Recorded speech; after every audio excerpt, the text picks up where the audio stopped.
Okay, दाखला number 10 सत्यम शिवम सुंदर શું કહે છે? 1/2 1/3 અને 1/6 ના પ્રમાણમાં રફો નુકસાન વહેંચે છે. શું કહે છે? 1/2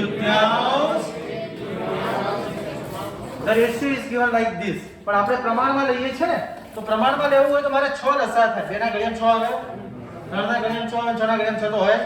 તો 6 લસા થાય એટલે હું 3 વડે ગુણું, અહીં 2 વડે નહીં એટલે દરેકના છેદમાં 6 થઈ ગયા. તો 3 એકા 2 એકા પ્રમાણ કેટલું થયું? Write down there 3:2:1. This is the ratio. આ નોંધો લખાયેલી છે, આ તમને મોકલેલો છે વિડિયો પીડીએફ. આપણે જે લખીએ બાપુ. ચલો હવે પાસ થવાનો રૂડો અવસર છે. ધ્યાન રાખજો, મેં ગઈકાલે પણ વાત કરી હતી. આ 4 જણા આ ચેપ્ટર 10 માર્ક્સનું, આના પછીનું કેટલા માર્ક્સનું? 18. કામ થઈ જાય. ચલો, સત્યમ શિવમ સુંદરમ 3:2:1 ના પ્રમાણથી નફો નુકસાન વહેંચતા ભાગીદારો છે. તેમની પેઢીનું તારીખ 31/12/2016 ના રોજનું પાકું સરવૈયું આ પ્રમાણે છે. પાકા સરવૈયામાં તમને મૂડી આપી છે, સામાન્ય નામ આપ્યું છે, રોકાણ વધઘટ ભંડોળ આપ્યું છે. મેં તમને વખત રોકાણ વધઘટ ભંડોળનું બે રીતે કીધું હતું. તમે એને જોગવાઈ કરી કે માલકિયત ખાતાની જવાબ બાજુ લખો તોય ચાલે, અથવા ભાગીદારોના મૂડી ખાતે. મૂડી ખાતાની જગ્યાએ આપણે વેચવાનું બધું ક્યાં થશે? ચાલુ ખાતા આપે છે ને, એટલે બધું ક્યાં વેચવાનું? ચાલુ ખાતું. આનો નફો કે નુકસાન પણ ક્યાં વેચવાનો? બધું. અને છેલ્લે કોઈ મિલકત નહીં જાય એ ચાલુ ખાતે, કોઈને કમિશન આપવાનું હોય એ ચાલુ ખાતે, અને છેલ્લે આ ચાલુ ખાતા ક્યાં ટ્રાન્સફર કરવાના? મૂડી ખાતે. અને મૂડી ચૂકવી દેવાની જેને જે વ્યક્તિ હોય એ. આગળ તો આપણે રોકાણ વધઘટ ભંડોળ વેચી મારીશું. શું કરીશું? વેચી મારીશું. ચલો, પ્રોવિડન્ટ ફંડ 1 લાખ એ દેવું કહેવાય. લેણદારો દેવું ચાલુ ખાતા આપે છે, બેની જમા બાકી છે. સત્યમ શિવમની જમા છે, સુંદરમની બાકી જ નહીં. સરસ, તો નહીં લખવાની ડેશ. સામે મિલકતો છે, જમીન મકાન મશીનરી રોકાણ પેટર્ન પાવડી દેવાદારોમાં ગાલખાતા નામક બાદ છે, સ્ટોક અને રોકડ. જો હવાલા જોતા પહેલા અમે હવાલા જોઈ લીધા છે આગળ, પણ હવાલા જોતા પહેલા આપણે પહેલું એ કરી દઈએ. પહેલું કામ તમારી પરીક્ષામાં આવો દાખલો પૂછવાનો નથી, પણ છતાં પૂછાય કદાચ ભવિષ્યમાં તમે ભણશો, આ બધું ભણશો, બીકોમ માં આવે છે. તો પહેલા પાકું સર્વે શું કરી દેવાનું? ખાલી. પહેલું કામ શું કરવાનું? પાકું સર્વે. પાકું સર્વે ફરી ભેગી દેવાની વાત મેં તમને કીધી હતી. તમારે પાકું સર્વે ખાલી કરીને ક્યાં લઈ જવાનું? બધું અહીંયા લઈ દેવાનું. બરાબર? તો ચલો શરૂઆત કરું છું પહેલેથી. પહેલા હું મૂડી ખાતાની બાકી લખીશ. ચલો, મૂડીની કઈ બાકી હોય? બોલો, બાકી આગળ બોલતા રહો. બાકી આગળ ના આવે. ચોપડી ક્યાં તારી? અહીંયા આવી જાય જોડે બેસ. બાકી આગળ ના. ચલો, સત્યમ શિવમ સુંદરમ. ચલો, કેટલી મૂડી છે? 50. ઓ, મૂડી સરખી છે. સેમ. સરસ, આ થઈ ગયું. હવે હું ચાલુ ખાતાની બાકી લખીશ. ચાલુ ખાતાની જમાએ હોય ઉધારે હોય તો અંદર જુઓ ચાલુ ખાતાની કઈ છે? મૂડી દેવા બાજુ આપી છે, છેલ્લેથી બીજી આપી છે. ઓટો ચૌધરી કઈ કેટલી આપી છે? હા, આ સાચું બોલે ભાઈ? તો 5 અને 10 સુંદરમની નથી, તો સુંદરમમાં શું કરી દઉં? સામે નથી. સામે હોય તો લખવી પડે ઉધાર બાજુ, પણ એવું નથી. ચલો, વેચવા જેવી આઈટમ જુઓ તો સામાન્ય. બોલો, મૂડી ખાતે વેચું ચાલુ ખાતે? ચાલુ ખાતે. ચાલુ ખાતામાં અહીંયા સામાન્ય અને આમાં ખાતે 60,000 છે. In the ratio of 3:2:1 તો 30,000 20,000 10,000. બરાબર છે? આ પતી ગયું. હવે રોકડની બાકી રાખીએ. ચલો, બાકી આગળ કેટલા? 5,000. 5,000 તો 50. 5,000. ચલો, સરસ. એ થઈ ગયું, એટલે આટલું લખાઈ ગયું. હવે જો પહેલી બે આમ નોંધ કરો ને એટલે પાકું શરૂ કરી દઈએ. પહેલી બે આમ નોંધ કરી તો મિલકતોના ખાતા બંધ કરો અને દેવાના ખાતા પણ. ચલો, મિલકતોના ખાતા બંધ કરીએ. બંધ કરી માલ મિલકત નિકાલ ખાતે લાવવાની છે પ્રક્રિયા સમજો ભાઈ. મિલકતોની હંમેશા કઈ બાકી હોય? ઉધાર. બંધ કરો તો ઉધારનું. એટલે પરચુરણ મિલકતો ખાતે જમા અને કોના ખાતે ઉધાર? તો મિલકતો માલ મિલકત નિકાલ ખાતાની કઈ બાજુ? ઉધાર બાજુ. પરચુરણ મિલકતો ખાતે. ચલો, પહેલેથી એક મિલકત ધ્યાનથી બોલતા જાઓ. બાપુ પહેલું કઈ છે? જમીન મકાન કેટલા?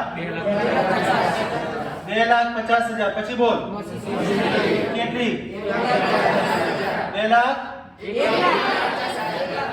હા 1,50,000 પછી બોલો રોકાણો કેટલા પછી પેટર્ન કેટલા પછી કેટલી પછી સ્ટોક પછી દેવાદારો છે પેલા દેવાદારો છે સ્ટોક શું કરવા મંડળ છે ગધેડા દેવાદાર હવે દેવાદારોમાં શું છે તો અંદર ગાંઠા અનામત વાત કરી છે પછી બહાર લખ્યા છે અહીં દેવાદારો પૂરેપૂરા લખવાના પહેલા ટોટલ દેવાદારની સામે કેટલી રકમ લખી છે પેન્ડિંગ 30,000 રૂપિયા બરાબર ગાંઠા અનામત લખી છે 5,000 હા 5,000 એ સામે લખવાની એ જોગવાઈ કહેવાય શું કહેવાય જોગવાઈ સામે લખી જો આટલી મહત્વનું કયા અભ્યાસક્રમ જૂના અભ્યાસક્રમમાં પૂછાતું કે ગાંઠા અનામત તમે કેવી રીતે બતાવો છો હિસાબોમાં જ પાકાશ્રમ આપ્યું હોય તો અહીં નથી લખતા ક્યાં લખે છે જમા જોગવાઈ છે શું છે ઓકે તો ગાંઠા અનામત ખાતે કેટલા રૂપિયા 5,000 પછી બોલો સ્ટોક કેટલો 15,000 પછી શું છે તો લખી કાઢી એ અહીંયા લખી દો કર જે લઈને લખવાની આનો ટોટલ કરવાનો 250 150 3 4 4 ને 5 5 30 5 60 5 75 હા ના પડતા જોજો 5 75 ઓકે 5 75 થાય છે તમે જોઈ લેજો કે ટોટલ હવે મિલકતોના ખાતા બંધ કર્યા હવે કોના ખાતા બંધ કરવાના દેવા ચલો તો દેવા અહીંયા લખી દો પરચુરણ કેમ અહીંયા લખવાનું પરચુરણ દેવાના ખાતા બંધ કરો દેવાની કઈ બાકી હોય જમા જમાનું પરચુરણ દેવા ખાતે ઉધાર ચલો બોલો પ્રોવિડન્ટ ફંડ છે કેટલો 1 લાખ લેણદારો 2 લાખ બીજું કઈ નહીં 1 ને 2 જો હા એ આપણે વેચ્યું નહીં અહીંયા એ વેચી નાખી છે રોકાણ વગર ભંડોળ શું કરી દઈએ આપણે વેચી દઈએ ચલો એ વેચીએ છે રોકાણ વગર ભંડોળ કેટલું છે 50,000 3 છે 2 છે 1 25 15 10 50 તો દવા જોઈને લેવું 25 15 અને 10 કયા પ્રમાણમાં 3 બરાબર વેચે છે ને બાજુ બરાબર છે ચલો આગળ વધો એના પછી શું વાત થઈ બે પતી ગયું આ વેચો ફરી 3 છે 2 છે 50,000 ગુણ્યા 2 ભાગ્યા 6 પોઈન્ટમાં આવશે કદાચ હે હા કેટલું આવે બોલો 16,667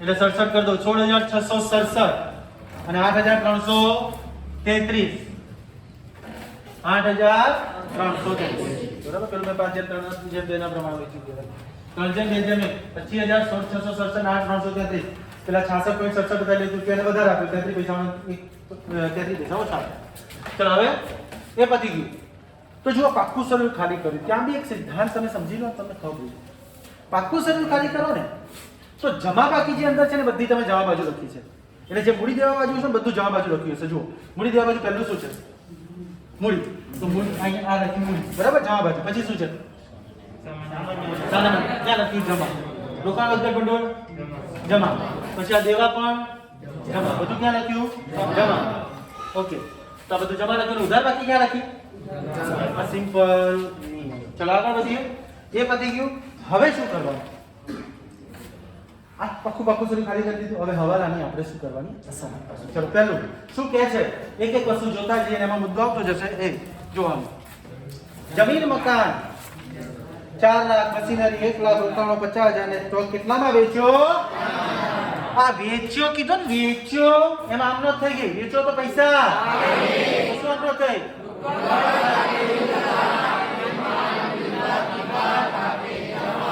રોકડ ખાતે ઉધાર માલ મિલકત નિકાલ તો અહીંયા લખું છું રોકડ ખાતે બરાબર અને તમને પેલું શોર્ટ નોટ તમને યાદ આવે ને તો મેં લખાયું છે મિલકતોની ઉપજ માલ મિલકત નિકાલ ખાતાની મેં તમને જ્યારે સમજાવ્યું કે આ શોર્ટ નોટ તૈયાર કરો ખાલી એમાં બધું આવી જાય એમાં ચલો રોકડ ખાતે બોલો પહેલેથી જમીન મકાન કેટલા 4 લાખ પછી મશીનરી 1 લાખ પછી રોકાણો 50,000 પછી સ્ટોક 5000 પછી પૂરું થઈ ગયું. હવે સમજો, આમ તો અહીં રોકડ ખાતે લખ્યું એટલે રોકડ આવે છે તો રોકડ ખાતાની ઉધાર બાજુ વેચવાને આવે છે. એક જમા હોય તો બીજી, પણ બીજી બધી મિલકતો છે ને આપણી પાસે, એ બધી કદાચ એમાંથી કોઈ વેચી હોય તો અહીંયા લખવી પડે. એટલે હું જગ્યા ખાલી રાખું છું, એની અસર આપણે ક્યારે આપીશું? છેલ્લે. બીજો હવાલો જુઓ. ચલો, બીજા હવાલામાં શું કહે છે? દેવાદારો પૈકી 15000 ના દેવાદારો પાસેથી નાણાં મળ્યા. મળ્યા એમાં જો આ વિસર્જન છે, એમાં મળ્યા એમાં જ રસ હોય.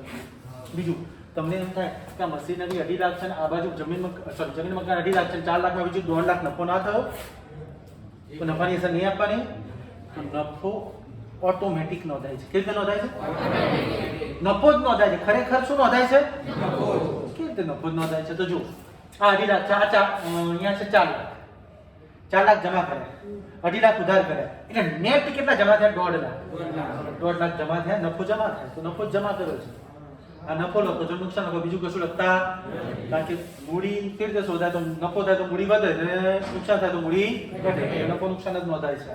બરોબર? એટલે તમારે વિચારવાનું નહીં પેલાનું હું કર્યું એમ. દેવાદારોમાં કેટલા મળે? 15000 મળે તો એની નોંધ કરવાની, બીજું બધું તમે ભૂલી જવાનું. ચલો, તો મળ્યા તો રોકડ. તમને બોલો બધા.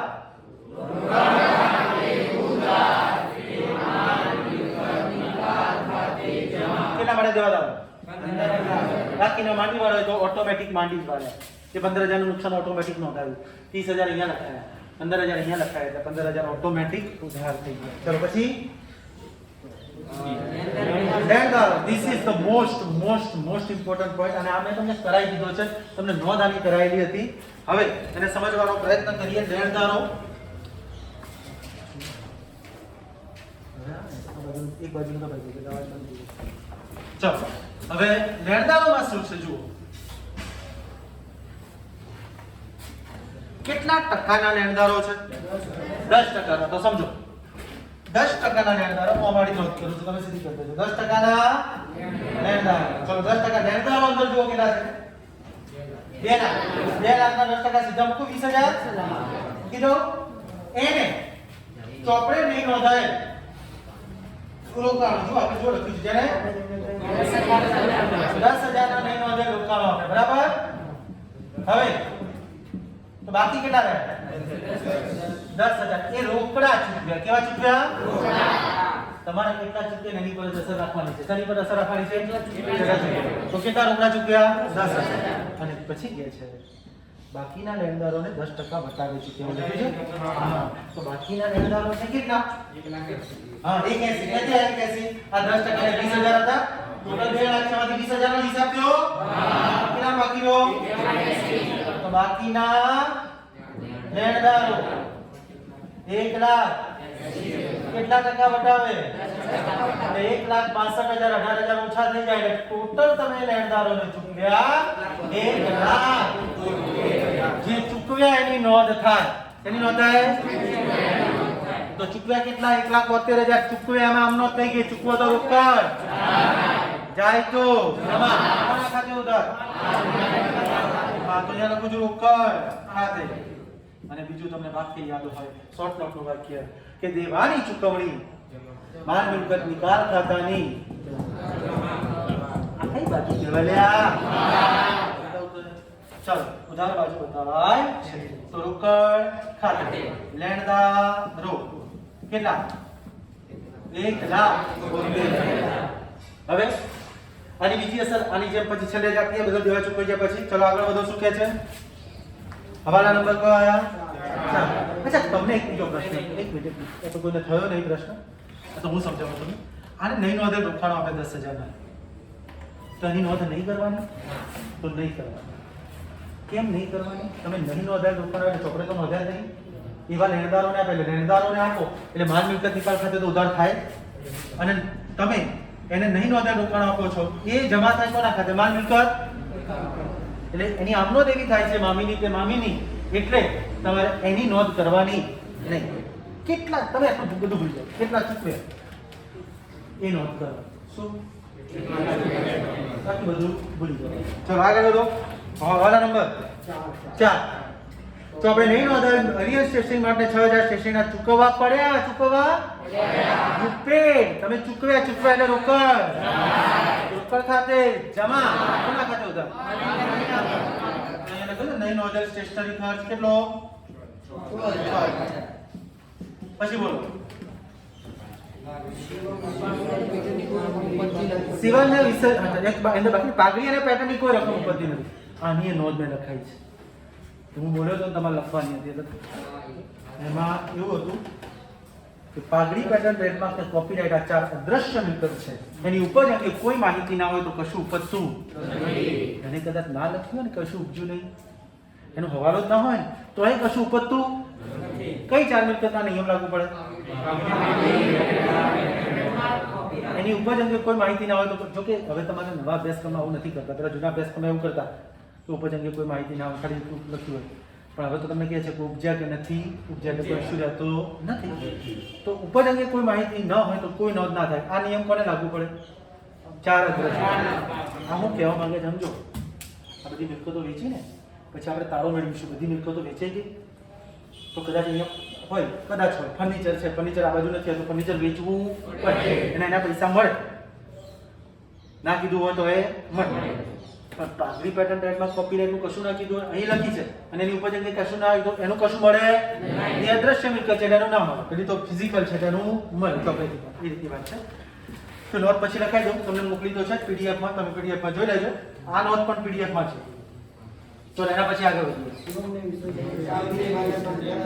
સેવાના વિસર્જન 15000 શું આપવાનું મહેનતાણું આપવાનું નક્કી કર્યું તો મહેનતાણું આપીશું તો આપણો ખર્ચ કહેવાય અચ્છા ખર્ચ કોના ખાતે ઉધાર કરવાનો માલ મિલકત કોને આપવાનો છે સીમાને તો સીમામાં ના મૂડી ખાતે વિસર્જન કેટલો 1 ઉધાર હા મૂડી ખાતે લખું ચાલુ ખાતે લખું ચાલુ ચલો તો ચાલુ ખાતાની જવાબ બાજુ શું લખું માલ મિલકત નિકાલ ખાતે વિસર્જન મહેનતાણું કેટલું છે 15000 આગળ વધો પછી શું ખરેખર વિસર્જન ખર્ચ કેટલો થયો એ કોને ચૂકવ્યો સીઓન તો ચૂકવવાનો કોને હોય સીઓન આપણે તો મહેનતાણું આપ્યું આપણે વાત થઈ કરો ને ગઈકાલે ડિટેલમાં વાત થઈ ગઈ તો 15000 પછી તો લગ્નની વાત કરી હતી એમાં તો પછી એ શિવમને ચૂકવવાનો હોય તો શિવમે ચૂક્યું આપણે એમાં શું લેવા દેવા આપણે કોઈ નોંધ કરવાની નહીં પણ કદાચ એવું કે શિવમ બધી પેઢીએ ચૂક્યો તો નોંધ કરવી પડે પણ એવું તો કશું કીધું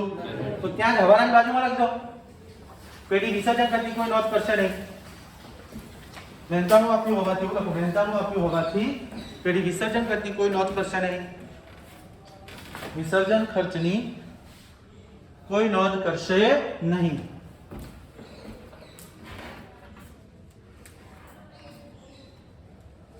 ઓકે વી ગો અહેડ એટલે વિસર્જન ખર્ચ નહીં નોંધી હવે સમજો છેલ્લું સ્ટેપ હવે જોઈ લેવાનું બધી મિલકતો વેચી મારી આ વિસર્જન થાય જોઈ લેવાનું કશું પડી ના રહેવું જોઈએ જમીન મકાન ગયા મશીનરી ગયા રોકાણો ગયા પેટર્ન બાકીનું કશું પતું નથી એ ના લખો તો ચાલે અને લખીને પેટર્ન બાકી ડેશ કરી દો તો એ ચાલે ચલો દેવાદારો ગયા સ્ટોક પણ બધું ગયું તો આનું ટોટલ કરી દેવાનું 4 ને 5 50 ને 5 70 જોતા રહેજો 5 70 વાળી અસર આપું છું સમજો એક સર્જમાં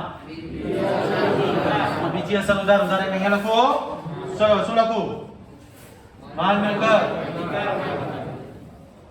મિલકતોના ઉપજ્યા કેટલા 5 ચલો દેવા બધા ચૂકવાઈ ગયા જોઈ લો તો પ્રોવિડન્ટ ફંડ ચૂકવાયો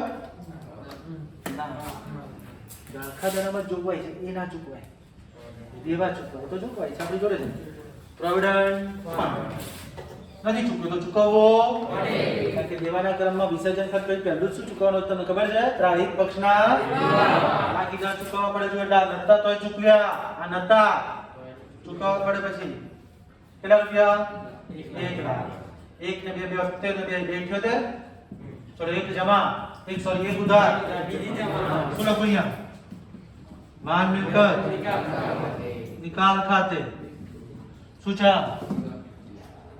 દેવાના ચૂકવ્યા કેટલા છે બેટા 2 6 ચલો એ પતી ગયું રે થઈ ગયું બધું પૂરું. તો હવે આ ખાતું શું કરી દેવાનું? બંધ કરો સરનો. કાઢો. આ બાજુ વાળા જમા બાજુ નો કરે, આ બાજુ ઉધાર બાજુ નો કરે. પેન્સિલ ઉપયોગ કરીને મગજ ચાલે. આવે છે? Very good. કેવું છે?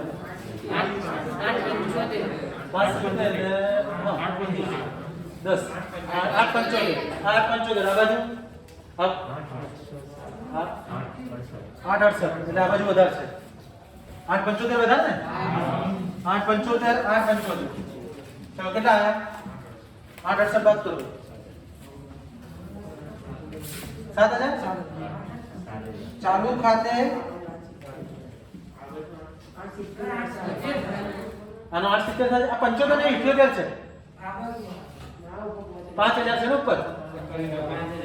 હા ચલો 7000 છે. મૂડી ખાતે ચાલુ ખાતે નફો કોની વચ્ચે વેચીશું? સત્યમ શિવમ સુંદરમ. ચલો વેચો 3 જેમ 2 જેમ 1 3500 પોઈન્ટ માં આવશે. ગભરાવાનું નહીં. હા પછી બીજાને વેચો 7000 ગુણ્યા 2 ભાગ્યા 23